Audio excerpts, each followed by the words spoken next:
P-piller indeholder 2 hormoner, østrogen og gestagen. Progesteron nedbrydes af enzymer i fordøjelseskanalen, mens gestagen ikke bliver påvirket. Hormonerne indvirker på kvindens krop, så hun ikke bliver gravid. Der er flere typer p-piller.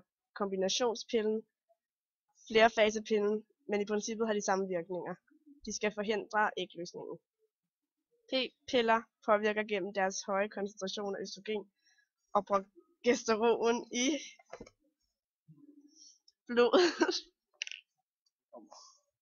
hypotalamus og hypofysen, således at der kun afvises små mængder FSH og LH fra hypofysen. Det forhindrer, at follikler udvikles, og der sker ægløsning. Gestagen, der har virkning som progesteron, ændrer slim i livmoderslimhinden og i livmoderhalsen. Man tager som regel en pille om dagen i 21 dage og holder pause i 7 dage. I pausen kommer en blødning, og den 29. dag begynder man på en ny portion piller. Det er et eksempel på negativ feedback, der kan bruges i praksis. P-pillen findes som kombinationspiller, det vil sige, at mængden af hormoner er den samme i alle 21 piller. I flerfasepiller varierer mængden af hormoner i de 21 piller, og de skal tages i en bestemt rækkefølge. Her forsøger man at efterligne kroppens egen cyklus. Endelig findes der en type p-pille, der indeholder 28 piller, hvor de 7 piller er såkaldte pausepiller, som ikke indeholder hormoner.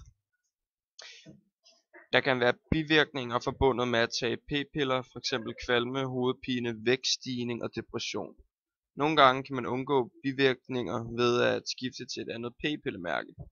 P-piller har en sikkerhed på næsten 100%, hvis de tages rigtigt.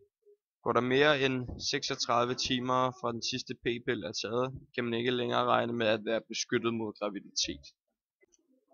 Minipiller indeholder kun gestagen, der påvirker slimen i livmoderhalsen, så den bliver sej og uigennemtrængelig for sædcellen. Slimhinden i livmoderen ændrer sig, så det befrugtede æg ikke sætter sig fast. Det løsnes æg, fordi det ikke er en negativ feedback med FSH, når man tager minipiller. For at yde beskyttelsen mod graviditet skal minipillen tages på samme tidspunkt hver dag. Går der mere end 3 timer efter tidspunktet, hvor pillen skulle tages, kan man ikke regne med sikkerheden. Så må man bruge anden prævention. Sikkerheden ved rigtig brug er på ca. 98%. Der er 4 generationer af p-piller. Denne statistik viser p-pillen gennem en periode fra 1997 til 2010.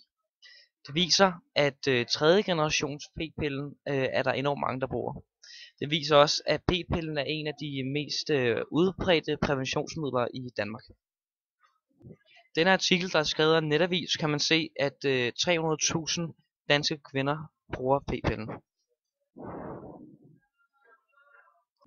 P-pillen har mange navne, blandt andet Trenevum, Larry, Levonorol, Nostitrol, Microgyn, Trimineta, Trinodurol, Paranova, Trigolirar, Gestanyl, Femiken, Femele, Destrole, Destodilat, Gestenotete, Harmonet, Lydinette, Marvelen, Mercilen, Milna, Mineo, Minolet, Modinata, Novinyta, Gracial, Myligest, Milvana og mange flere.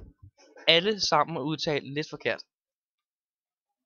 Den amerikanske professor Gregory Pincus fandt allerede i 1930'erne det første stof, der kunne forhindre graviditeten på kaniner, men gik først i 1950'erne i gang med udviklingen af det, der siden blev til p-pillen til kvinder.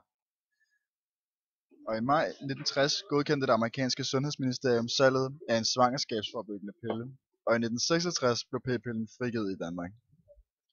Så gik der 4 år, og på det tidspunkt var der i 1970 var der 200.000 danske kvinder, som brugte p-piller. De første p-piller på markedet indeholdt meget høje doser af hormoner, og de kvinder, der brugte dem, døde med bivirkninger som kvalme, vægtstigninger og depressioner.